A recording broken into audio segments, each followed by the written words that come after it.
ahead, guys. You got a volume? I do. I don't know. 'Cause I'm scared and I'm nervous. It makes me nervous. Hi. Okay. Nice. It's good to see you too. Hi. Hello. Yes. Test. Check. Check. 1, 2. Hello. Check. Louder. Yes. Okay.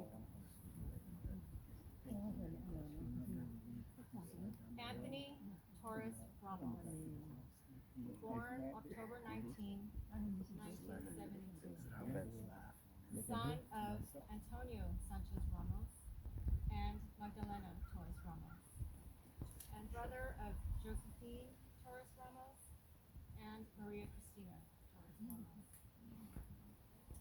That was one of the ways Anthony identified himself in this lifetime, strongly bonded with his family. We also knew a lot about Anthony, as his extended family and friends here today can share a thought, memory, or emotion. And with that, he also identified himself as your uncle,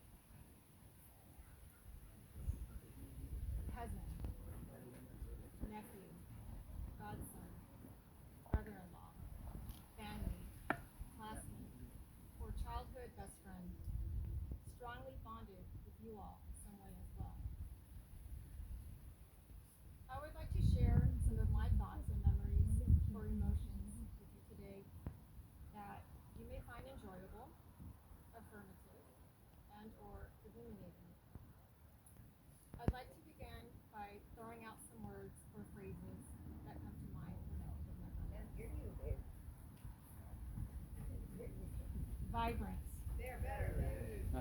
full of life and dreams, a lover, philosopher, talented, popular, very good looking, beautiful hair, coolest big brother with the cutest and coolest friends, sensitive, in touch with the masculine and feminine, full of ideas, a dreamer, a bit narcissistic, charming, a deep thinker, argumentative and debating, innovative, persistent, stubborn, likable, convincing, daring, a sick sense of humor, quirky, sincere, a great smile, a loving heart. Did I miss anything? Anyone? Good. Handsome. Yeah. Yes.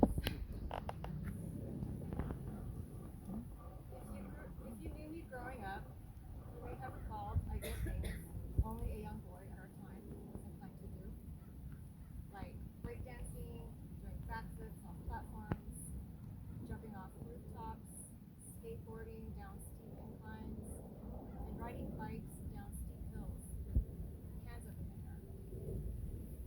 That was me, half little sister and half daring tomboy, groomed by big brother Anthony, who may have wanted me to be a little like him. At our Costner drive home, he assumed the role of my coach and teacher, inspiring me to learn how to breakdance, and squatted me over and over again until I got my backflips front handsprings down like a gymnast. Our big back room inside our house and our front yard became the training grounds. He was like that, very physical and daring himself, breakdancing, doing backflips, skateboarding, BMXing, jumping off rooftops. One thing I hated doing and was so scared of, but my friends, sister, and I were forced to do, was lay on the ground side by side each other, maybe like 3 or even 5 of us in a row, acting as his prop to perform his daring bicycle stunt to jump over us. I think April and Serena were they're subjected to that crazy stunt. I would close my eyes and reassure myself that I could trust him and repeat in my head over and over again. He is really great. I know he could do this. He is really great. I know he could do this. Then when it was over, I'd scream and say, I'm going to tell mom. Somehow telling on him never worked because I remember having to do that stunt a handful of other times. He did other Big Brother stuff when I was a little girl, like when he persuaded me that he could make my hair shiny and healthy. So he had me sit in a chair in the middle of our kitchen and started pouring mayonnaise on my head and massaging peanut butter in. I was so mad and cried after it because it was so hard to get the peanut butter out of my hair. If I recall, he may have gotten in trouble for that one. He also had a sick sense of humor. One day after high school, I was just chilling on the couch, and all of a sudden, my face was confronted by a very hot pan, like an inch away from my face. It was fresh off the stove from him grilling green onions or something. By the way, that was like his favorite back then. I'm screaming, feeling the steam on my face, and he's laughing, saying something like, "You must learn to be still." Maybe it was his version of some kind of Bruce Lee type lesson. I don't know. Maybe those kind of things weren't actually normal Big Brother stuff, but that was my brother for you. As it was as a young boy, my brother's popularity continued on in high school. Everyone seemed to know him. He had equally male and female friends, maybe even more female friends. On many occasions, at random places like the library, park, or store, strangers would greet me and ask if I was Anthony's sister. I'd say yes, and they'd say, "Oh, because you totally look like him." Initially, I'd always have to think about whether or not that was a compliment or an insult. Then I'd think, well, he is good looking, and move on, feeling pretty good. In the family circle, he was indeed commonly described as being Colby, meaning handsome. He also knew how to capture the lady's eye. Most times, I couldn't prevent my girlfriends from being captured by him. His good looks, combined with his likability, won him many standouts in his high school yearbooks. He was not only known for his good looks, but many times I was stopped in the hallways by upperclassmen. They praised how smart he was and described how he was a deep thinker and how he'd express his differing opinions in class. I know he was going to go deep in conversation when given the time and space. As my mom would always say, Anthony is a philosopher. Anthony and his band members at the time were also full of passion and innovation. I'm recalling this, but correct me wrong, but wasn't there a wild and crazy concert you guys gave, turning the pits into a music venue? Yeah? There must have been hundreds that gathered there. If you guys don't know, the pits, as it was commonly known back then, now developed into the Ocean Villas neighborhood, was the place during the day for off-roading. And during the night, it was a meeting place for bonfires and parties. Great memories.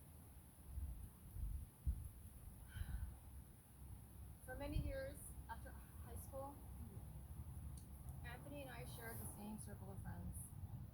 I felt special during those times because to me, he continued to be the cool big brother, and I got to hang with him and his friends. I can still remember seeing Rage Against the Machine together. I supported many of Anthony's shows, and he too was very supportive, coming to my dance performances. When I was in college and first lived on my own, he checked on me and kept in touch often. At times, we would spend hours on the phone talking and laughing, either reminiscing about our childhood and me pointing out what an ass he was. I didn't let him forget about the mayonnaise and peanut butter thing. Or we'd share philosophical conversations. He had a very sensitive and caring side. I don't think I ever witnessed him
thank you for your attendance, presence, support, and love. I know the deep grief we are all experiencing can be alleviated and transformed into peace with every thought, memory, and emotion we can openly share about Anthony with ourselves and amongst each other. So let us not coil in anguish, but welcome and celebrate Anthony's spirit to live on forever. Amen.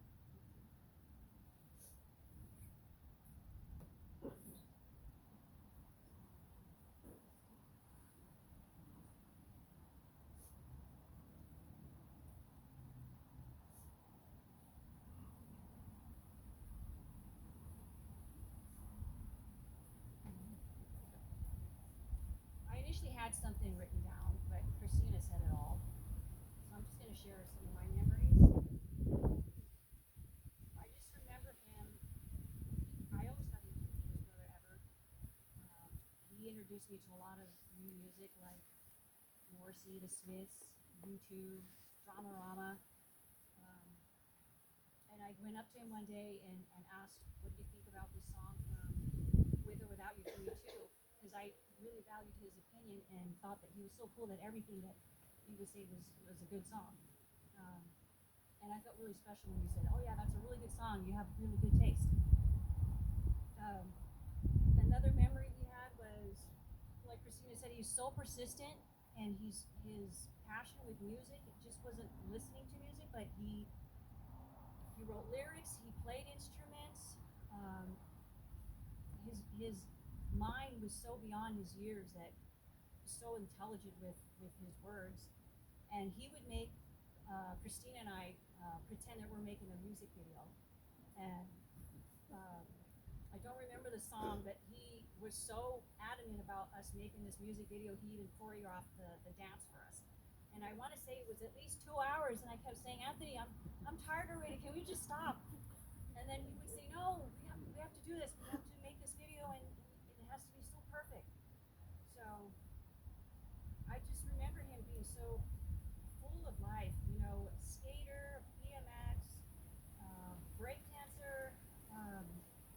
I remember in grade school there was this breakdancing competition outside the Blacktops, and then a bunch of vinyl.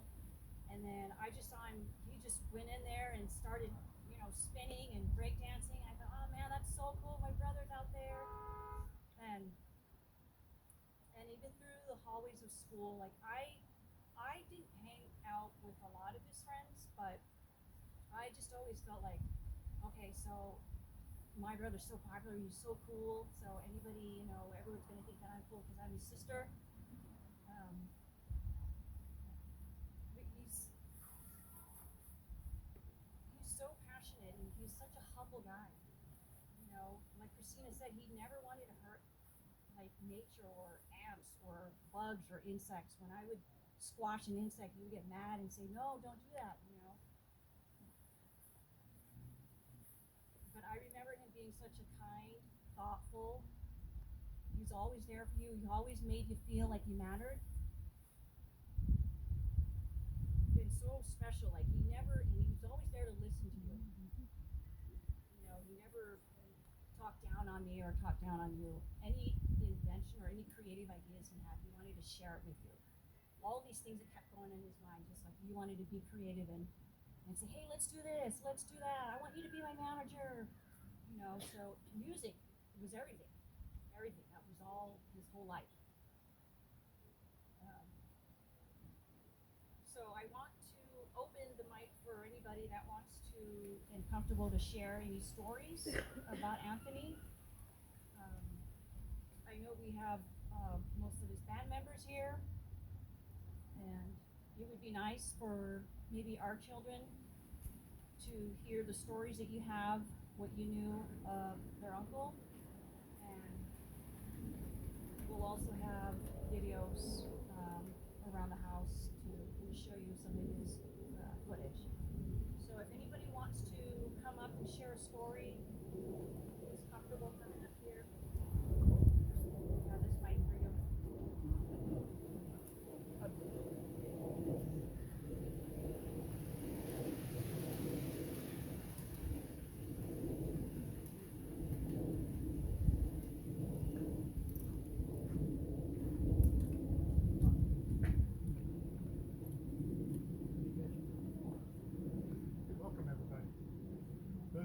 me, know me.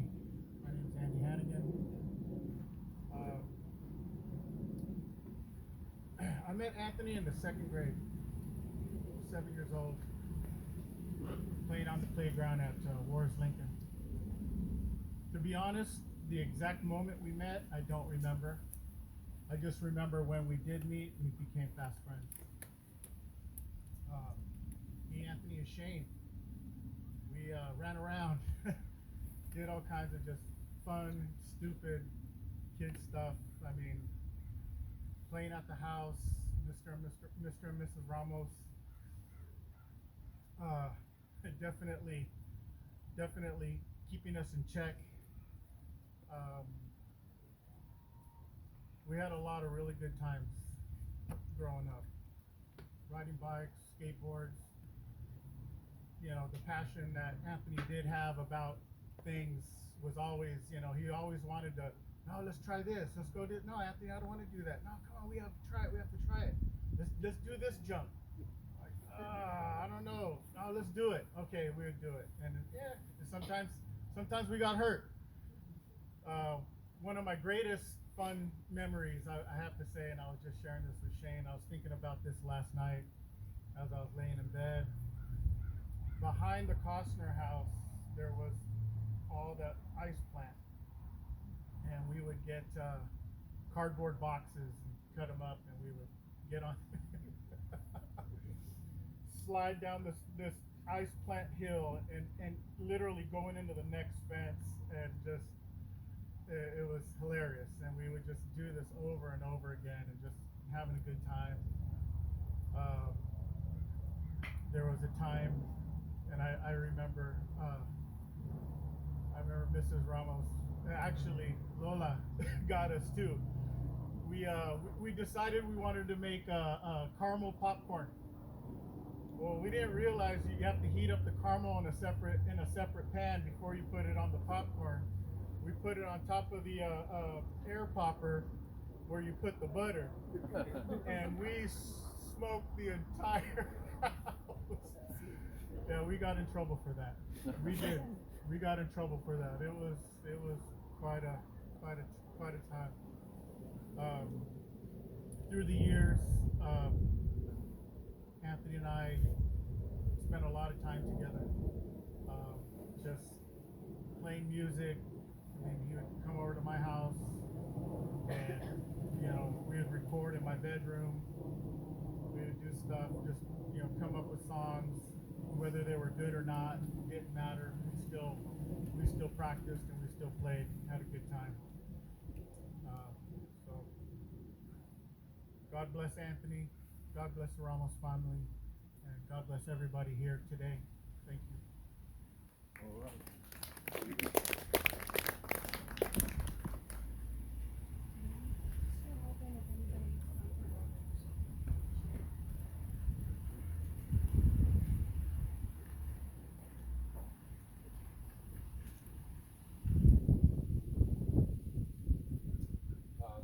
Some of you may or may not know me. My name is Ruben. I've been blessed to be with Christina almost 24 years now. Two beautiful children, young adults now. I came out here in the summer of '99, so 26 years ago, from New Jersey, cross country, following Bad Brains. If you know, you know. I was literally at a house party not too far away from here in the summer of '99, when a guitarist by the name of Tim Gonzalez, from Amenity and from another group called House of Suffering, we kind of just struck up a conversation at this party. This is the time when I had a full beard and long dreads, and that's how the Ramoses met me. Tim wound up running to his, I believe he had a little truck, and he hands me a cassette.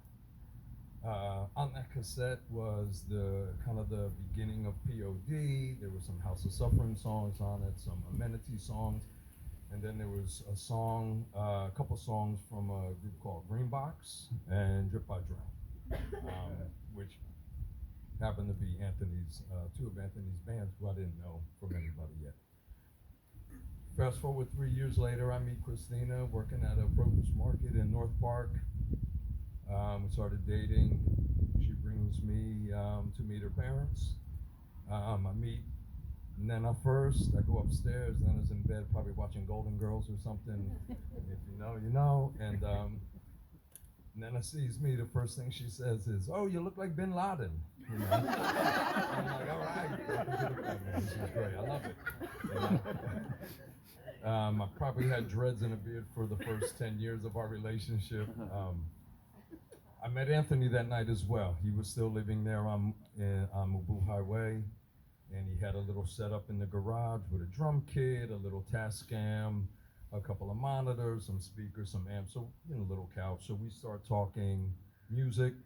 We find out we have a lot of the same heroes: Bad Brains, HR, Jane's Addiction, Deftones, Eric B. and Rakim, a lot of similar heroes we had in our life. So those first 2 years, when Anthony was still living at his parents', you know, we'd come down on Fridays or the weekend and wash clothes, and while clothes were being washed, you know, Anthony and I would talk. We'd always talk music. Highly intelligent person, almost like a prodigy with music. He could hear certain things, and there was an old piano at the house, and he would go and play a little bit here and there. And that was really powerful for me, for somebody who was really into all kinds of music. I wasn't into genres of music, I was into sound and still am. So I found a kindred spirit with Anthony. So we got along pretty well talking about music and other things. Fast forward all these years, I can see how many lives he's touched, how many parties when Christina and I were first dating we'd go to, and they're like, "Oh, you're Anthony's sister," or, you know, things like that. So that was pretty powerful to me, to be here around him during those times. I just want to thank you and Tony and Nana. You always took care of me and the family. I will leave you with this. One line from one of Anthony's favorite songs, and it says, "Now that we are free, God is eternity." Amen. God bless everybody. Thank you.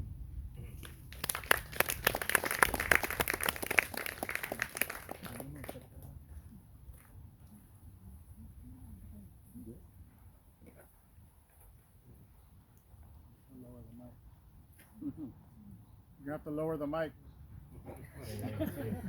Little people have feelings too.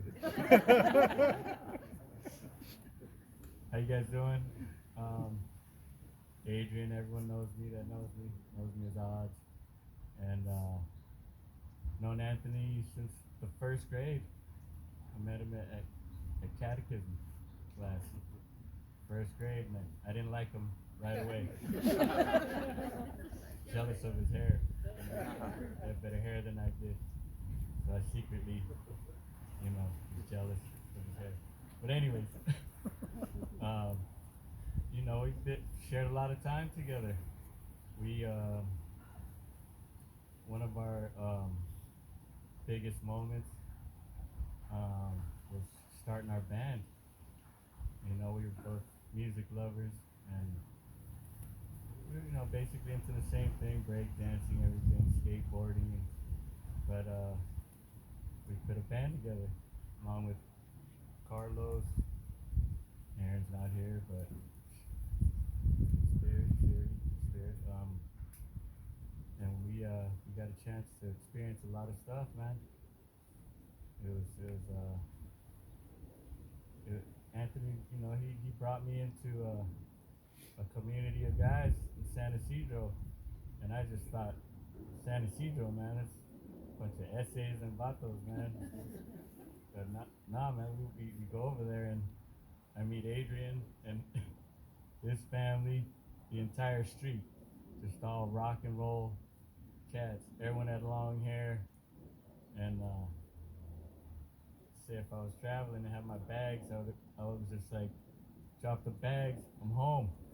I'm in my freaking, I'm right where I need to be, and it was awesome. It was great. So Anthony was always a connector as well, you know. And we did a lot of stuff, man. We did a lot of stuff. Created a lot of stuff. Great music. Got a chance to open up for some some major acts towards the end, you know, and people taking notice. It was a great time in our lives for sure.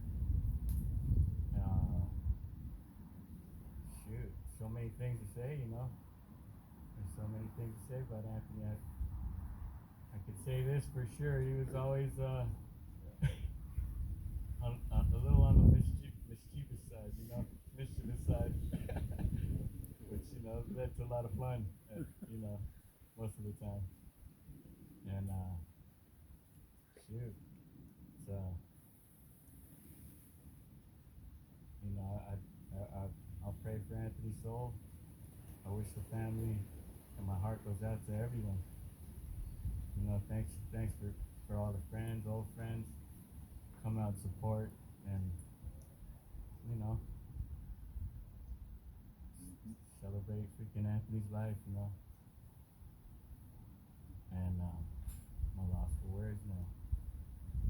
So I'm just gonna call out some people that I think should say some stuff too.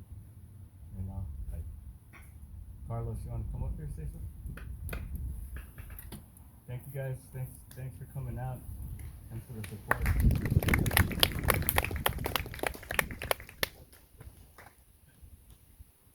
I'm Carlos. I first met Anthony when we were out skateboarding, bike riding. He'd come down my street, you know, hang out with Andy, Shane.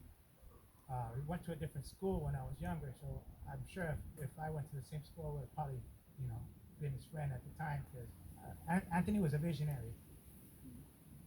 He had always had a lot of ideas, you know, and like Odd said, he had this mischievous smile about him. He'd always have some idea, and you knew when he was trying to pull over a fast one on you. And I always remember being over at the Salicio's house. We'd start cooking tortillas and getting the salsa and eating all the beans. And we do the same thing at my house too, where we were just like, oh, you know, Lupe said, go ahead, eat it. And there was a really big passion for Anthony and music. That was all he wanted to do.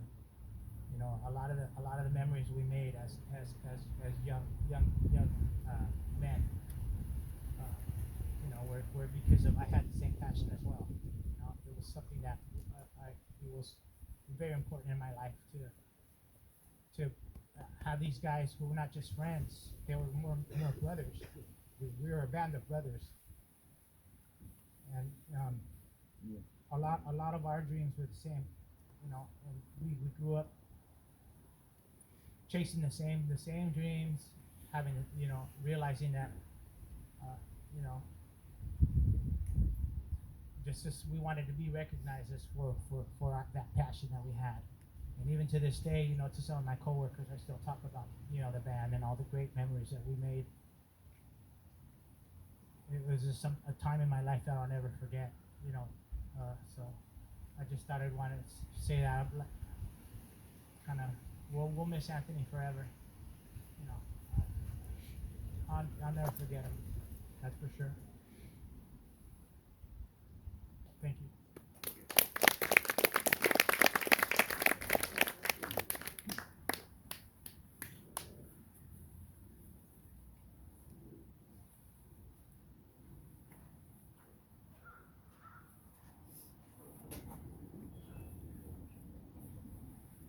Hello, my name is Mark Morris. I grew up in South Bay area. Can you guys hear me okay? Yeah, grew up right across the street from Shane, so I'm a little older than Anthony. But he was part of my life from young age, you know. He grew up the street from me. We hung out with BMX bikes, skateboarding, Main Street, Orange Avenue, and it was. I lost touch with Anthony. I was in a head-on collision right out of high school, went to Montgomery High School in '86, and that was June. And in September on South Bay Freeway, I was in a head-on collision and life flighted to Mercy Hospital with a coma, lost my spleen, compound fracture my left leg. my friend Richard that went to Montgomery was 1 year older, I believe, than Anthony. He passed away. He was at 16 years old. I was 17 at the time. So with that memory of Anthony, and a lot of my memory was sort of there and sort of not there because of my coma. But I do remember a lot of Anthony with his bike. I remember going to the Ramos' house, and I remember him with his first VHS cassette player. It was nobody else had one in the neighborhood except for Mr. Ramos. So that was pretty cool. But so that was '86, and then 1989, my older brother, which was 6 years older than me, moved to LA. He took his life in 1990. So all this tragedy, all this hurt, and all this things that were going on in my life, I sort of just went into myself, and that's where I lost sort of contact with a lot of friends and was just doing my own thing. But I wish I would have known Anthony through his music and through what he carried on in his life, and with Andy and Shane, Carlos and Frankie, and all everybody's here that is sharing Anthony's life, which is a blessing, man. I'm so thankful that he had his life, and that I wish I would have been able to experience his music and things like that, but things happened, and I'm just thankful for the Ramoses, and I pray for you, my condolences for you and for everybody here.